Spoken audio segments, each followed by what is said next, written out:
దేశవ్యాప్తంగా ఇప్పుడు తీవ్ర చర్చకు దారితీస్తున్న అంశం ప్రముఖ నటుడు దిల్జిత్ దోసాంజ్ నటించిన సత్యజిత్ సినిమా నిషేధం. ఓటీటీలో విడుదలైన కొద్ది రోజులకే ఈ సినిమాపై కేంద్ర ప్రభుత్వం చర్యలు తీసుకోవడం రాజకీయంగానే కాదు, న్యాయ సినీ సామాజిక వర్గాల్లో కూడా పెద్ద చర్చకు కారణమైంది. ఒకవైపు ఈ సినిమా దేశ భద్రత, ప్రజాశాంతికి విఘాతం కలిగించే అవకాశం ఉందని కేంద్ర ప్రభుత్వం చెబుతుండగా, మరోవైపు ఇది భావ ప్రకటన స్వేచ్ఛపై ఆంక్షలు విధించడమేనంటూ ప్రతిపక్ష పార్టీలు, సిక్కు సంఘాలు తీవ్ర అభ్యంతరం వ్యక్తం చేస్తున్నాయి. అసలు ఈ సినిమా కథ ఏమిటి? జస్వంత్ సింగ్ కల్రా జీవితానికి దీనికి ఉన్న సంబంధం ఏమిటి?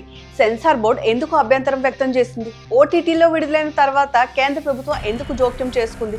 ప్రస్తుతం పంజాబ్లో ఎలాంటి రాజకీయ పరిణామాలు చోటు చేసుకుంటున్నాయి? అలాగే ఈ వివాదం దేశవ్యాప్తంగా భావ ప్రకటన స్వేచ్ఛ, జాతీయ భద్రత, సెన్సార్ వ్యవస్థలపై ఎలాంటి చర్చకు దారితీస్తోంది? ఈ మొత్తం వ్యవహారాన్ని ఒకసారి తెలుసుకుందాం.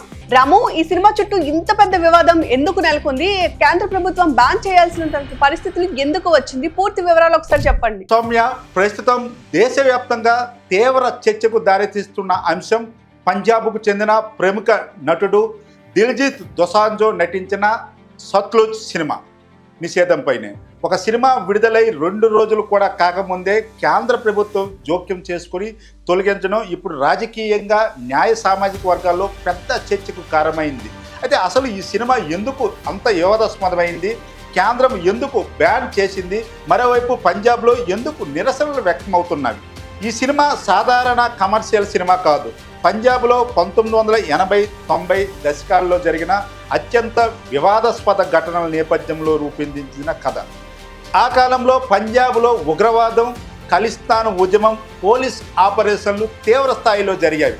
ఆ సమయంలో వేలాది మంది యువకులు అదృశ్యమయ్యారని, వారిలో చాలామందిని పోలీసులు చట్టవిరుద్ధంగా అదుపులోకి తీసుకుని ఎన్కౌంటర్ల పేరిట హత్య చేసి గుర్తు తెలియని శవాలుగా దహనం చేశారని ఆరోపణలు కూడా వచ్చాయి. ఈ ఆరోపణలను కేవలం మాటల్లో కాకుండా మున్సిపల్ రికార్డులు, దహన సంస్కారాల రిజిస్టర్ల ఆధారంగా వెలుగులోకి తీసుకొచ్చిన వ్యక్తి మానవ హక్కుల కార్యకర్త జస్వంత్ సింగ్ కల్రా. ఆయన సేకరించిన ఆధారాలు దేశవ్యాప్తంగా సంచలనం సృష్టించాయి. అనంతరం 1995లో ఆయన్ని అపహరించి హత్య చేసిన కేసులో పలువురు పోలీస్ అధికారులకు శిక్షలు కూడా విధించబడ్డాయి. ఇదే వాస్తవ ఘటనల ఆధారంగా ఈ సినిమా తెరకెక్కింది. మొదట ఈ సినిమాకు గల్లుగర అని పేరు పెట్టారు. తర్వాత పంజాబ్ 95గా మార్చారు. చివరకు సత్లుజ్ పేరుతో విడుదలకు ప్రయత్నించారు. అయితే ఈ సినిమా ప్రారంభం నుంచి సెన్సార్ బోర్డు అభ్యంతరాలు ఎదుర్కొంది. సినిమాలోని పలు సన్నివేశాలు, సంభాషణలు, పాత్రలు, చిత్రణపై కూడా తీవ్ర అభ్యంతరాలు వ్యక్తం చేస్తూ 100కు పైగా మార్పులు సూచించినట్లు సమాచారం. అయితే దీంతో థియేటర్లో విడుదల పదే వాయిదా పడింది.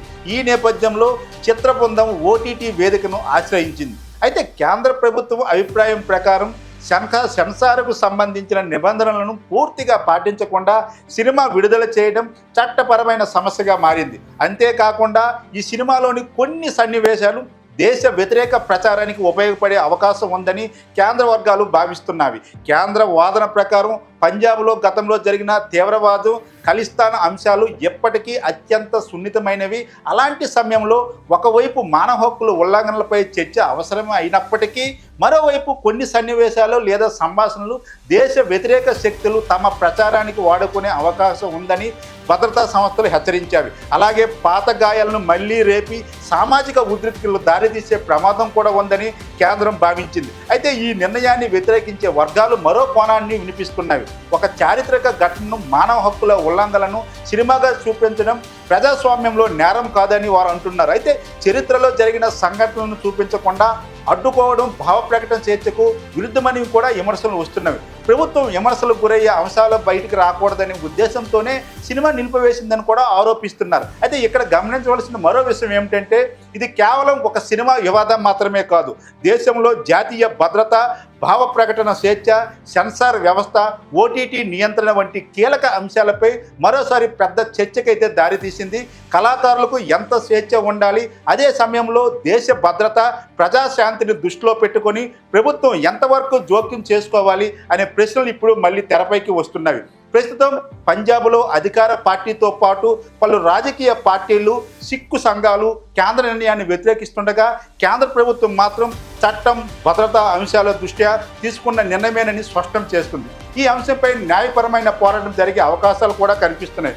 మొత్తంగా చూస్తే సత్లుజ్ సినిమా నిషేధం అనేది ఒక సినిమా విడుదల వివాదం మాత్రమే కాకుండా చరిత్ర, మానవ హక్కులు, జాతీయ భద్రత, భావ ప్రకటన స్వేచ్ఛ మధ్య ఉన్న సున్నితమైన సమతుల్యతపై దేశవ్యాప్తంగా చర్చకు దారితీసిన అంశంగా మారింది. Right rum, thank you. ఈ మొత్తం వ్యవహారం చూస్తూ ఉంటే దేశ భద్రత వర్సెస్ భావ ప్రకటన స్వేచ్ఛ రెండింటి మధ్యలో కూడా పెద్ద డిబేట్ జరుగుతున్నట్లు కనిపిస్తుంది. మరి ఫ్యూచర్లో ఇది ఎలాంటి టర్న్ తీసుకుంటుందో వేచి చూడాల్సి.